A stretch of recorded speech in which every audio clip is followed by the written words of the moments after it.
What if I told you that a janitor who swept floors for 17 years died with more money than most doctors, lawyers, and Wall Street executives combined? No inheritance, no lottery win, no lucky crypto bet, just a broom, a paycheck, and one simple secret that almost nobody talks about. And what if I also told you that a Harvard-educated finance executive, someone who knew every investing formula, every market trick, every strategy, went completely broke? Same time period, same economy, completely opposite results. If intelligence and education don't determine financial success, then what does? That's exactly what this book is about. Welcome. Today we're diving deep into The Psychology of Money by Morgan Housel, one of the most important books ever written about wealth, behavior, and why smart people do stupid things with money. This isn't your boring finance class. No spreadsheets, no confusing terms, just raw, real, eye-opening truths about why you handle money the way you do and how to finally change it. By the end of this video, you'll understand why your relationship with money is broken, how to fix it, and what truly separates people who build wealth from those who stay broke their whole lives. So if you've ever wondered why you can't save money even when you try, why rich people seem to get richer without effort, or why you keep making the same financial mistakes, stay with me, because this video might just change your life. Let's get into it. The introduction, the greatest show on earth. Morgan Housel starts with a story. A tech genius, a man who designed Wi-Fi router components in his 20s, started companies, made millions. He was brilliant. But here's the catch. This man used to carry a stack of $100 bills, inches thick, and show it to everyone. He'd walk into parties and flash his cash like it was a personality. One day, he handed his hotel valet thousands of dollars and said, "Go get me some gold coins." The valet came back with the coins. And what did this brilliant, successful, wealthy man do? He threw them into the ocean, like rocks, skipping them across the Pacific, laughing, just for fun. A few days later, he got angry at a hotel manager over a broken lamp. The manager said it was $500. The executive pulled out a brick of cash, threw $5,000 at him, and said, "Don't ever insult me again." And this man, this genius, went broke. Now contrast that with Ronald Read. Ronald Read was a janitor. He swept floors at JCPenney for 17 years. Before that, he fixed cars at a gas station for 25 years. He bought a small 2-bedroom house for $12,000 and lived there the rest of his life. Nothing flashy, nothing fancy. Ronald Read died at 92. And when people found out what he left behind, they were in complete shock. $8 million. He left $2 million to his stepchildren and more than $6 million to his local hospital and library. No secret, no lottery. He just saved small amounts of money and invested them in solid companies. Then he waited, patiently, for decades. And here's the most important sentence in this entire book. Doing well with money has a little to do with how smart you are and a lot to do with how you behave. That's it. That's the whole book in one sentence. Your behavior with money matters more than your intelligence about money. And that's what we're exploring today, 20 life-changing lessons on the psychology of money. Lesson 1. No one is crazy. Here's something that might actually make you feel better about your worst financial decisions. Nobody is crazy. That includes you. That includes your parents. That includes the person who blows their paycheck on lottery tickets every week. Here's why. Every single person alive has a completely unique experience with money. Where you grew up, how much your parents earned, what era of the economy you were raised in, what you saw happen to the adults around you. All of that shapes how you think about money. And here's the wild part. Your personal experiences with money make up only about 0.00001% of everything that's ever happened in the world financially. But those experiences shape about 80% of how you think the world works. Think about that. If you grew up watching your parents struggle to pay rent, you're going to be terrified of debt. That fear might be completely irrational by textbook standards, but it makes total sense given what you lived through. If you grew up in a wealthy house where money was always available, you might spend freely and not understand why others are so stressed about it. Not because you're a bad person, because your experience taught you something different. There's a study that found people who grew up during high inflation invested way less in bonds later in life. Not because they studied bonds and decided they were bad, but because their gut, their lived experience, told them, money loses value fast, don't trust it. And here's the lottery ticket example that really hits hard. The poorest Americans spend on average $412 a year on lottery tickets. That's 4 times more than wealthier people spend. And 40% of those same people say they couldn't come up with $400 in an emergency. So they're spending their emergency fund on lottery tickets? Crazy, right? But think about it from their perspective. They can't save. Wages are too low. College feels unreachable. A nice house, a vacation, a car, it all feels like a fantasy. The lottery ticket is the one time they get to hold a dream in their hands. They're not buying a ticket. They're buying hope. That doesn't make it a good financial decision, but it makes it a human one. The lesson? Before you judge someone's money choices, including your own, remember that every decision makes sense to the person making it, based on the world they've experienced. Don't judge. Understand. This is where most people fail. They think money is logic. It's not. It's emotion. It's history. It's psychology. Lesson 2. Luck and risk. Now let me tell you about Bill Gates. We all know the story. Genius. Harvard dropout. Built Microsoft. One of the richest people in the world. But here's what most people don't know. Bill Gates was 13 years old when he first touched a computer. Not because he was special. Not because he sought one out. Because he happened to go to Lakeside School in Seattle. One of the only high schools in the entire world that had a computer in 1968. In 1968, there were 303 million high school-age teenagers in the world. About 300 of them went to Lakeside. Bill Gates was one of them. If there had been no Lakeside, Gates said, there would have been no Microsoft. Now think about that. The man who became the richest person on earth got his start because of a school rummage sale that raised $3,000 to buy a computer. Pure luck. But here's where it gets emotional. Bill Gates had a best friend at Lakeside. His name was Kent Evans. They were inseparable. Both brilliant. Both obsessed with computers. Bill and Kent used to stay up late dreaming about the companies they'd build together. Kent Evans could have been a founding partner of Microsoft. But Kent Evans died in a mountaineering accident before he graduated high school. Every year, about 3 dozen people die in mountaineering accidents in America. The odds? About 1 in a million. Bill Gates experienced 1 in a million luck. Kent Evans experienced 1 in a million risk. Same force. Same magnitude. Completely different outcomes. And this is the lesson. Luck and risk are twins. You cannot celebrate one without acknowledging the other. When someone is incredibly successful, it's tempting to say, they worked hard. They were smart. They deserved it. And maybe they did. But luck played a role too. When someone fails, it's tempting to say, they made bad decisions. They were careless. And maybe they were. But risk, the kind that has nothing to do with bad decisions, played a role too. This matters because it changes how you see the world. Be careful about who you put on a pedestal. Be careful about who you look down on. Because you could be Bill Gates. Or you could be Kent Evans. And sometimes the difference is just timing. Lesson 3. Never enough. This might be the most important lesson in the entire book. And it's going to make you uncomfortable. Because it's about greed, and not the cartoon villain kind. The sneaky kind. The kind that hides inside perfectly smart, perfectly successful people. Joseph Heller, the author of the famous novel Catch, 22, was at a party once. A billionaire hedge fund manager was also there. His host, a man who had made more money in a single day than Heller had made from his iconic novel in its entire history. His friend pointed this out. Doesn't that bother you? Heller smiled. No, he said, because I have something he will never have. Enough. Enough. That word hits differently, doesn't it? Let me tell you about Rajat Gupta. He was born in poverty in Kolkata, India, orphaned as a teenager. He built himself up from nothing to become the CEO of McKinsey, one of the most prestigious consulting firms on the planet. He worked with Bill Gates. He sat on the board of Goldman Sachs. He was worth $100 million. $100 million. A 5% return on that every year is $600 an hour, every hour, even while he slept. He could have lived the most incredible life. Travel anywhere. Give to charity. Enjoy every moment. But Rajat Gupta wanted more. He saw the billionaires around him. He wanted to be in that circle.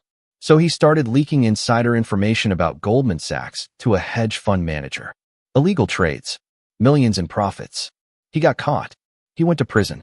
His career, his reputation, his legacy, all destroyed. For what? He already had everything. And then there's Bernie Madoff, the most infamous financial fraudster of our time. But here's the part nobody talks about. Before the fraud, Madoff ran a legitimate, wildly successful trading business that made him between $25 million and $50 million per year. Legitimately. He was already incredibly wealthy. And yet he built a $65 billion Ponzi scheme. Why? Because enough never came. The lesson is brutal and simple. There is no amount of money that will automatically satisfy you if you don't decide in advance what enough looks like. The goalpost keeps moving. You make $50,000 and want $100,000. You make $100,000 and want $250,000. You make $1 million and look at the billionaires and feel poor. This is where most people fail. Not from lack of money, from lack of knowing when to stop. Social comparison is a trap with no exit. No matter how much you have, someone has more. And if you measure your worth against theirs, you will never, ever feel like enough. The richest feeling in the world isn't having more than everyone else. It's knowing what you have is more than what you need. So ask yourself right now, what is your enough? Not a number someone else told you. Yours. Because the most dangerous financial move you'll ever make is chasing a number without knowing why you're chasing it. Lesson 4. Confounding compounding. Now this one. This one is the biggest secret hiding in plain sight. You've probably heard of compound interest. Maybe your teacher mentioned it. Maybe you scrolled past it. Maybe it sounded boring. But let me put it in terms that'll make your jaw drop. Warren Buffett is worth over $80 billion. He's considered the greatest investor of all time. Absolute legend. But here's the number nobody talks about. Warren Buffett made his first investment at age 11. He had around $1 million by age 30. That's impressive, sure. But here's the insane part. He made 97% of his entire fortune after his 65th birthday. Read that again. 97% of his wealth came after age 65. Not because he suddenly got smarter. Not because the market changed.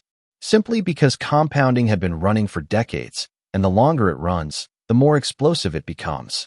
There was another investor named Jim Simons. His hedge fund, Renaissance Technologies, earned 66% annual returns. Buffett averages about 22%. Simons crushes Buffett by every mathematical measure. But Simons is worth $21 billion. Buffett is worth $80 billion. Why?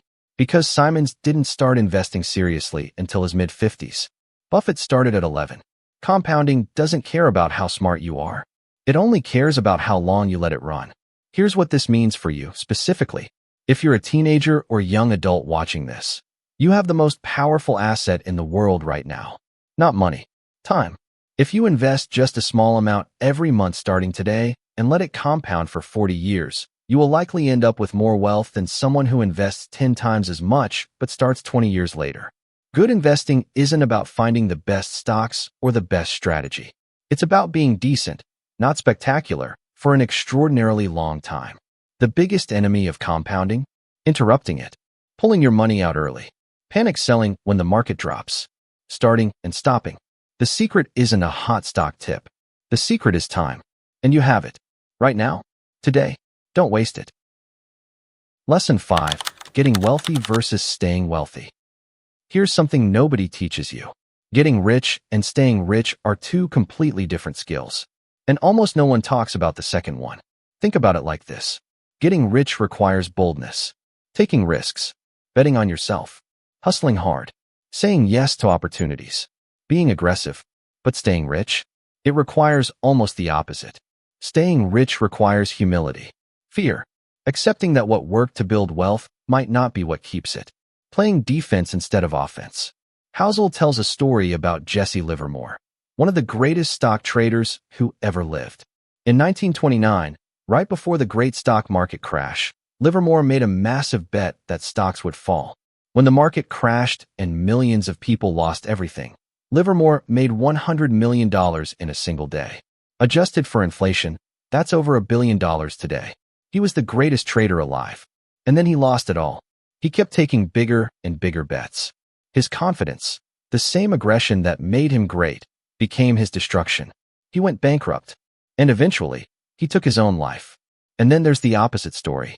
A man named Shelby Davis who started investing in his 30s with just $50,000. He wasn't flashy. He wasn't aggressive. He just kept investing steadily, kept his costs low, and didn't try to outsmart the market. He died with over $900 million. The lesson? Survival is the ultimate financial skill. Not the biggest win. Survival. You can be wrong half the time and still become incredibly wealthy, as long as you survive the other half. But one catastrophic loss can wipe out decades of gains.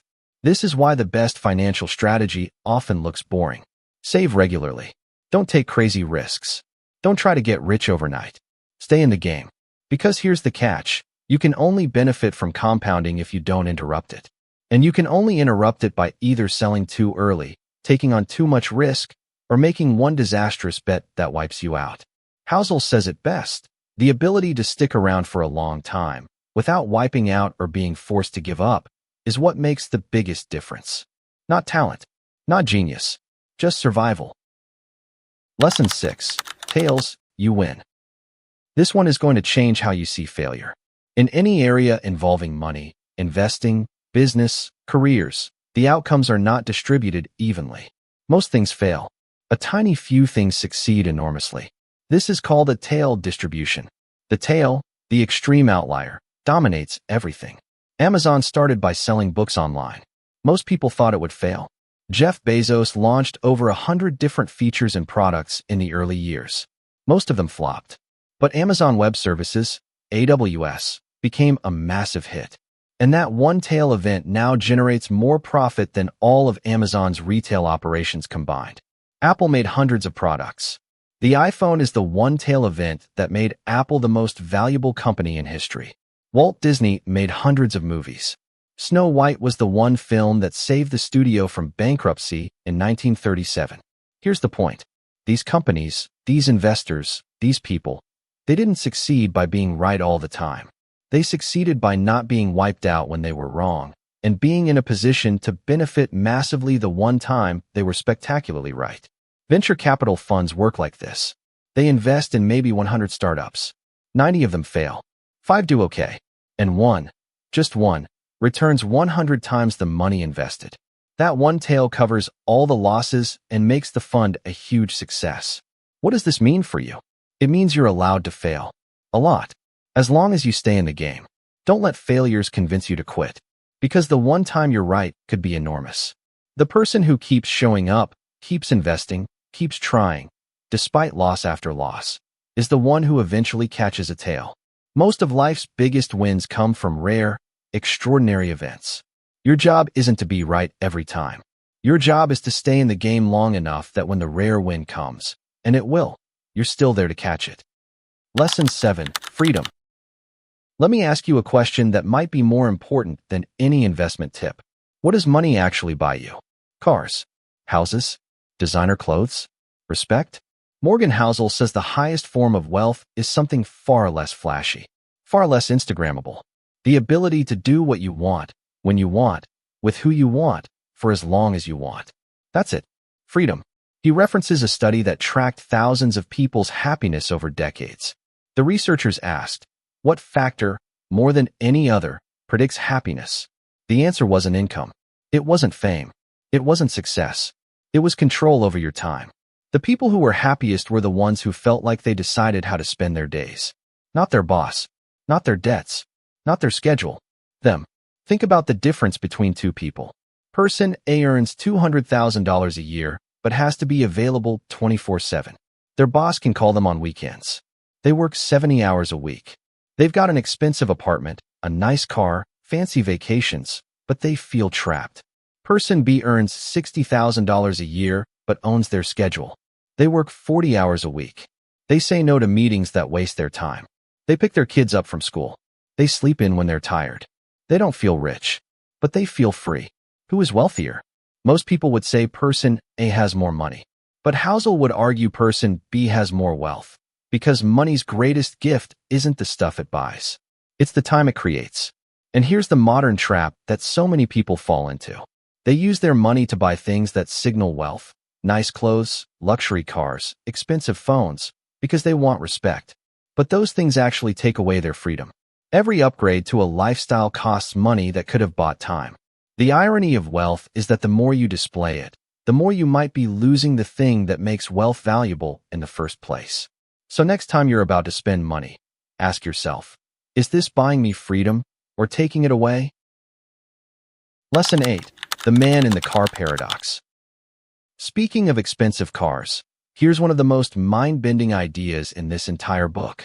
When you see someone driving a Lamborghini, what do you think? Wow, they must be so cool. I bet everyone respects them. I wish I were them. Here's the thing. No, you don't. Because here's the paradox. You are not admiring the driver. You are imagining yourself as the driver. Nobody looks at a luxury car and thinks about the owner. They think about themselves. How cool they would look. How respected they would feel. The driver of that Lamborghini thinks the car is earning them admiration. But the truth is, it's not. Passers-by barely register the driver. They just see a nice car and briefly imagine themselves in it. Housel tested this. When he saw a Lamborghini in a parking lot, he couldn't remember what the driver looked like. He remembered the car. The driver disappeared. This is the paradox. We spend money on things to impress people, but those people are too busy thinking about impressing others to notice us. It's a race nobody wins. And this is worth sitting with. Because a massive amount of the money we spend on clothes, on cars, on shoes, on gadgets, is spent on the opinion of people who frankly don't care that much. If you want to feel respected, if you want to feel admired, you don't get that from things. You get that from who you are. Your character, your kindness, your integrity, your work. No car communicates that. The money you save by not buying status symbols, that becomes real wealth. Wealth that gives you freedom, security, and choices. Drive whatever makes you happy, but don't buy it for the people watching. They're not as impressed as you think. Lesson 9. Wealth is what you don't see. This is the one that breaks people's brains. We think we know who is wealthy. We look at houses, cars, clothes, vacations. We look at what people have and assume we know how rich they are. But wealth isn't what you see. Wealth is what you don't see. A brand new BMW in the driveway might represent a $60,000 debt. A massive house might be drowning in a mortgage. The expensive shoes, the designer outfit, the first-class flights. All of it might be paid for on credit cards with 20% interest. Meanwhile, the millionaire next door might drive a 10-year-old Toyota, wear plain clothes, live in a modest neighborhood, and have $3 million sitting in index funds, quietly compounding year after year. Real wealth is money not spent. It's the savings account, the investments, the emergency fund, the cash in the bank. But those things are invisible. Nobody posts their savings rate on Instagram. Nobody flexes their index fund balance. The wealth that truly matters, the kind that gives you security and freedom, is the kind nobody else can see. And this creates a dangerous illusion. When we look at people spending lavishly, we assume they're rich. We try to match them. We spend money we don't have on things we don't need to impress people who aren't paying attention.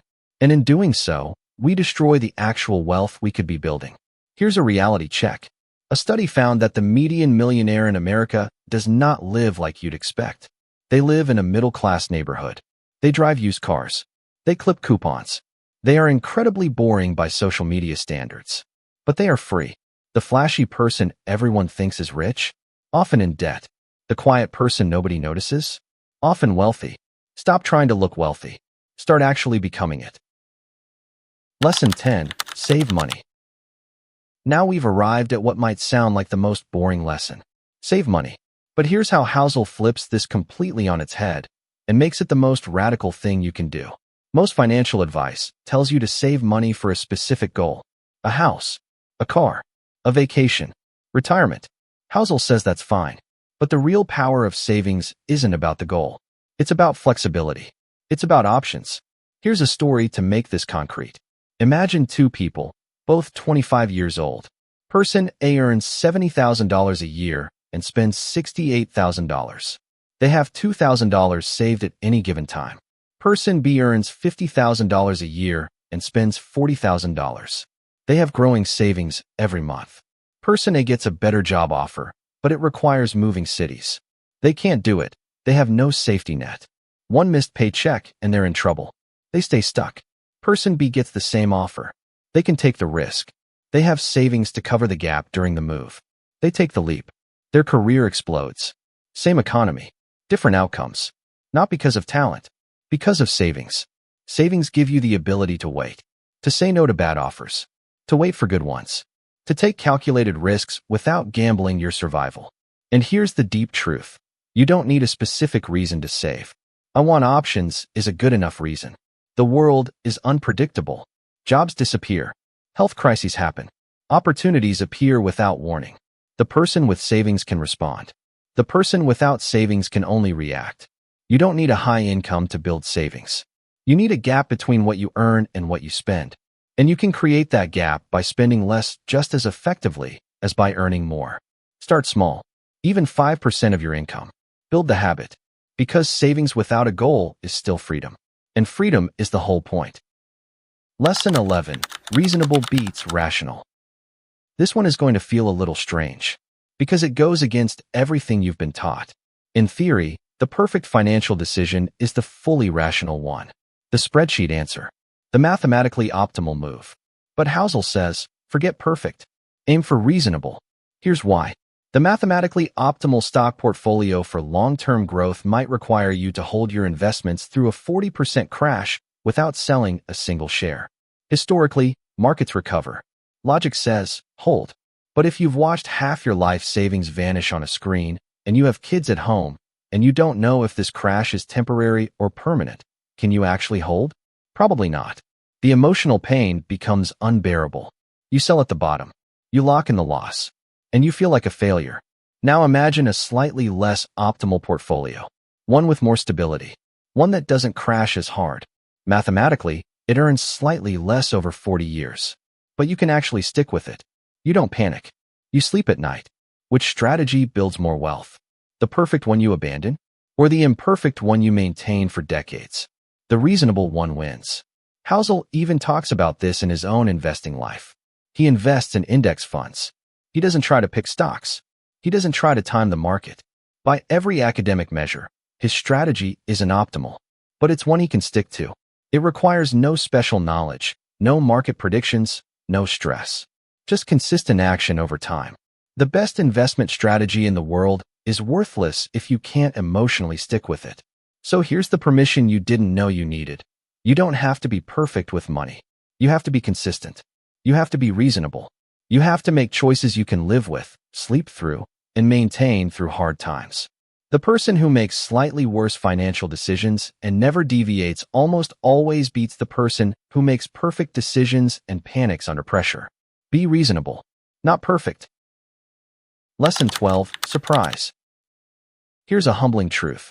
The most important economic events of our lifetime were almost completely unpredictable. The 2008 financial crisis? Nobody saw it coming. The economists, the banks, the Federal Reserve, all blindsided. COVID-19 wiping out the global economy in 2020? Nobody predicted that. Not the models. Not the experts. The tech boom of the 1990s? Nobody guessed it would grow that fast. And yet, after every one of these events, you'll find dozens of confident experts explaining exactly why it happened and how they basically saw it coming. They didn't. Nobody did. And this is the lesson. The history of economics is largely a history of surprises. The most impactful events are the ones nobody predicted. So what do you do with that? You build a financial life that can survive surprises. Not predict them. Survive them. This means having an emergency fund. Not being in so much debt that one bad event wipes you out. Diversifying your investments so one crash doesn't destroy everything. Not betting your entire financial future on one outcome you're sure about. Because here's the thing, you might be sure. You might be smart. You might have done all the research. And the world might still surprise you. The most dangerous phrase in finance is, I'm sure about this. Because the future is genuinely, fundamentally, profoundly uncertain. Anyone who tells you otherwise is either lying or hasn't lived long enough. The goal isn't to predict the future. The goal is to build a financial life strong enough to handle whatever future arrives. Lesson 13. Room for error. Let's talk about one of the most underrated concepts in all of personal finance. The margin of safety. This was invented by Benjamin Graham, Warren Buffett's mentor. And it's simple. Whatever you think will happen, plan for something worse. If you think you need $1,000 to cover your expenses next month, save $1,500. If you think an investment has a 70% chance of success, only bet what you can afford to lose completely. If you think you can retire at 60, plan for 65. Why? Because we are all terrible at predicting the future. Not just some of us. All of us. Housel drives this home with a personal story. He and his wife set financial goals early in their marriage. They saved aggressively. They planned carefully. And then things happened that they didn't plan for. Life changed in ways spreadsheets can't predict. Not catastrophically, just unexpectedly. The way life always does. The thing that saved them wasn't their perfect plan. It was the buffer they'd built around it. Room for error doesn't feel exciting. It feels like wasted money. Like oversaving for nothing. Like being paranoid. But it's actually the opposite of paranoia. It's confidence. Because when you have a margin of safety, you don't have to be right about everything. You just have to not be devastatingly wrong. This is why the best investors rarely bet everything on a single idea, even when they're extremely confident. Because the world doesn't care about your confidence level. Think of it like this. A bridge rated to hold 10 tons is built to actually hold 30 tons. Not because the engineers are paranoid.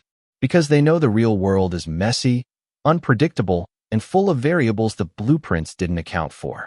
Your finances are the same. Build in room. Always. Lesson 14. You'll change. This might be the sneakiest trap in all of personal finance. You think you know what you want. You have a plan, a 10-year vision, a crystal clear picture of your future life. And then you change. Not because you're weak. Not because you failed. Simply because human beings are not the same person at 25 that they are at 35, or 45, or 65. We evolve. Our values shift. What made us happy at one stage of life sometimes means nothing at the next. The person at 22 who is sure they want to be a corporate lawyer might be miserable practicing law at 40. The person who is sure they want to retire early might feel lost and purposeless when they actually stop working. The person who sacrifices everything in their 20s for financial success might desperately wish they'd spent more time on relationships. Housel calls this the end of history illusion. We all recognize how much we've changed in the past, but we think we're mostly done changing now. We think our current preferences are our final form. They're not. So what does this mean for financial planning? It means don't overcommit. Don't lock yourself into a rigid 40-year plan that assumes you'll feel exactly the same about everything. Save enough to give your future self options.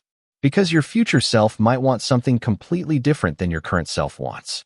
And on the flip side, don't be too hard on yourself for past financial choices that don't make sense now. The person who made those choices was doing their best with who they were then. Forgive your past self. Give your future self options. And build a financial life flexible enough to evolve with you. Lesson 15. Nothing's free. You know what the stock market's average annual return is over the long run? About 10%. Sounds great, right? If you just put your money in an index fund and wait, 10% a year. Reliable. Historical. Proven. So why don't more people do it? Because there's a price. And the price isn't in dollars. The price is uncertainty. Anxiety. Watching your account drop 20%, 30%, 40%, and not knowing if it will come back. Seeing headlines screaming that the economy is collapsing. Watching your savings disappear on a screen. That's the price of the 10% return. Not money. Emotional suffering. And most people can't pay it. So they sell. They pull out at the bottom. They miss the recovery. Everything in finance has a price. Not always money, but always something. The price of high returns is volatility and the possibility of big short-term losses. The price of a stable government bond is low returns. The price of starting your own business is sleepless nights, uncertainty, and high chance of failure. The price of a safe corporate job is less upside and less control. There's no free lunch. The mistake people make is trying to enjoy the reward without paying the price. They want high returns without volatility. They want business ownership without risk.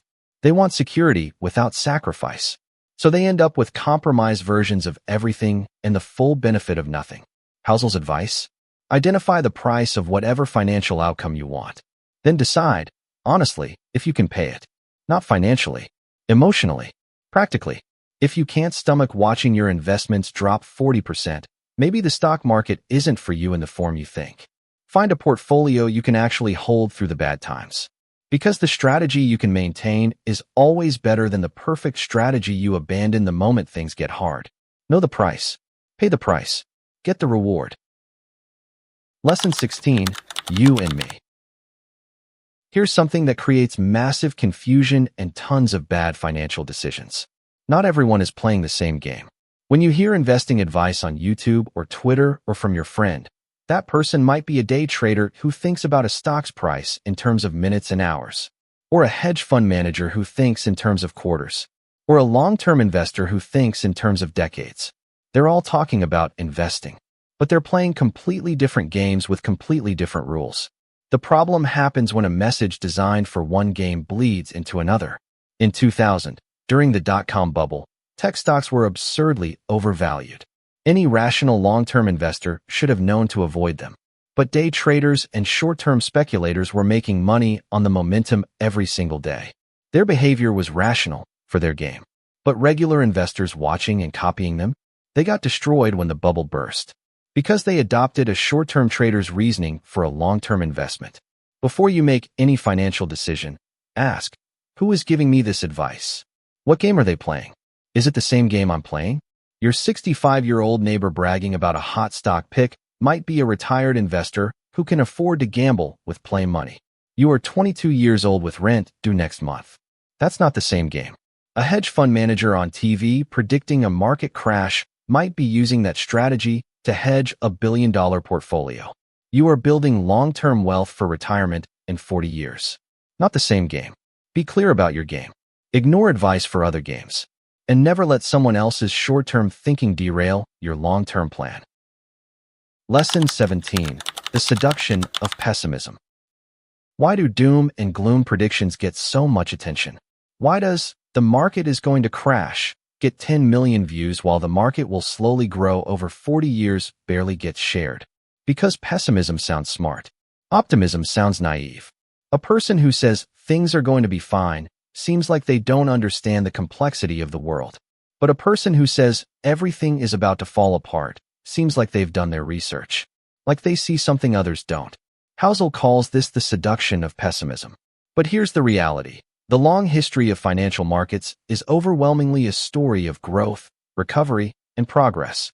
The U.S. stock market has survived the Great Depression, 2 world wars, the 1970s inflation crisis, the dot-com crash, the 2008 financial collapse, a global pandemic, and dozens of recessions and corrections. And yet, it has gone up, over and over, through all of it. Someone who invested $1,000 in the S&P 500 in 1980 and left it alone has hundreds of thousands of dollars today. Through every crisis, every crash, every apocalyptic headline. Optimism, it turns out, was the rational position all along. Now, this doesn't mean ignore risk. This doesn't mean pretend bad things don't happen. It means, in the long run, economic progress tends to win. Human ingenuity tends to win. Problems get solved. Technologies get built. Companies adapt. The pessimist looks smart in the short term. The optimist wins in the long term. Don't let scary headlines drive your long-term financial decisions. They are designed to capture your attention, not your wealth. Lesson 18. When you'll believe anything. Have you ever noticed how the same information can feel completely different depending on how you're feeling? Good news when you're happy feels great. But when you're scared, even good news can seem suspicious. This is what Housel explores in this chapter. When people are under extreme stress or fear, economically, personally, globally, their brains become susceptible to extreme narratives. During recessions, conspiracy theories spread. People start believing that the system is rigged, that nothing can be trusted, that the end is near. In boom times, people believe absurd projections about how rich they'll get. The financial crisis of 2008 convinced millions of normally rational people that capitalism itself might be ending. The roaring stock market of 2021 convinced millions of people that they were genius investors who could never lose. Both groups were being seduced by a compelling story at a vulnerable moment. And here's why this matters so much. Stories are more powerful than statistics. A vivid narrative, the economy is rigged against you, or crypto will make everyone rich, can override decades of historical data. Your financial decisions should be guided by long-term evidence, not by the narrative that feels most urgent today. When something sounds too good to be true, it usually is. When something sounds like the end of the world, it usually isn't. The most sophisticated financial thinking isn't knowing the best investment. It's knowing your own psychological vulnerabilities and building systems that protect your decisions from your own emotions. Lesson 19. All together now. Before we get to the final lesson, let's pull together the themes that run through every chapter of this book. Because Morgan Housel isn't just teaching you about money. He's teaching you about how the human mind works when it encounters money, and that changes everything. Here are the core truths, stated plainly. Save more than you think you need to. Not for a specific goal, but for flexibility and freedom. Your most important financial decision isn't which stocks to pick. It's your savings rate, the gap between what you earn and what you spend. Time in the market beats timing the market. Every time. Always. The person who invests consistently and never stops wins against the person who tries to be clever. Avoiding catastrophic mistakes matters more than achieving spectacular wins. One disaster can undo decades of good decisions. Your personality matters as much as your portfolio. A strategy you can emotionally maintain through hard times is worth more than a perfect strategy you'll abandon. Nobody knows what the market will do next week or next year. And that's fine, because you don't need to know. You just need to stay in. Wealth is not about consumption. It's about options. The less you need to spend, the more options you have. The goal isn't to be the richest person in the room. It's to have enough that money stops being a source of stress and starts being a source of freedom. And here's the big picture truth that ties it all together. Financial success is not about knowing more. It's about behaving better. You can have an economics degree, a Bloomberg terminal, and a portfolio manager on speed dial, and still make terrible financial decisions if you're driven by fear, greed, comparison, and impatience. Or you can be a janitor who sweeps floors for 17 years, saves a little each month, invests in solid companies, and leaves $8 million to a hospital, without ever reading a single finance textbook. The difference is behavior. Full stop. Lesson 20. Confessions. The final chapter of this book is something rare in finance writing. Honesty.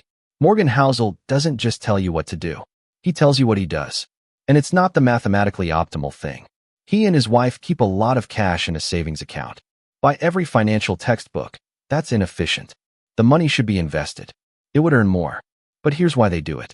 Having cash in the bank makes them feel secure. It removes anxiety. It means they never have to make a financial decision under stress.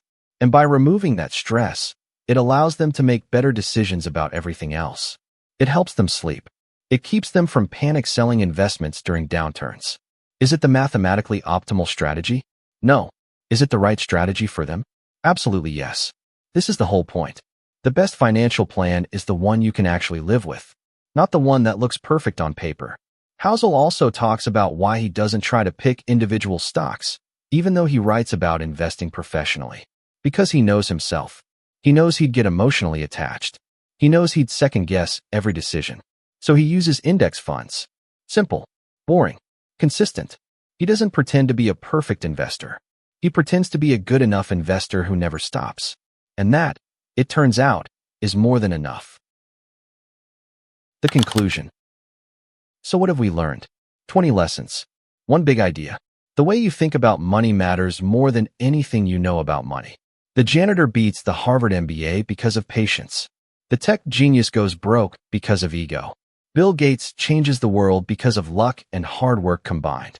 Kent Evans never gets the chance because of risk. Money is not a math problem. It never was. It's a psychology problem. And the beautiful truth is, psychology can be trained. Behavior can be changed. Habits can be built. You don't need to be a genius. You don't need a high salary. You don't need a financial advisor or a complex investment strategy. You need patience, consistency, a savings rate you can maintain, a portfolio you can sleep through, and a clear understanding of what enough looks like for you. The person who understands these lessons and applies them, even imperfectly, will build more wealth over a lifetime than the person with a finance degree who trades on emotion. Start now. Not when you earn more. Not when you have more time. Now. Even if it's small. Even if it's imperfect. Because the secret of compounding isn't the amount. It's the start. The single most powerful financial move you will ever make is this. Spend less than you earn. Save the difference. Let time do the rest. That's it. That's the whole game. Ronald Reed knew it. A janitor with a broom and a patient heart built $8 million in wealth. What's your excuse? You have the information now. The question is, will you change your behavior? And now, one final thing I want to say directly to you. You are not behind. You are not too late. You are not too broke, too young, or too confused to start. Every great financial journey started with someone who knew less than you do right now and decided to begin anyway. So begin. Drop a comment below with one money habit you're committing to change after watching this video. Just one. Could be saving 5% of your income. Could be deleting a shopping app. Could be finally starting that investment account. Write it down. It makes it real. And if this video gave you even one idea that could change how you handle money, share it with one person you care about. Because the lessons in this book deserve to reach more people. See you in the next one.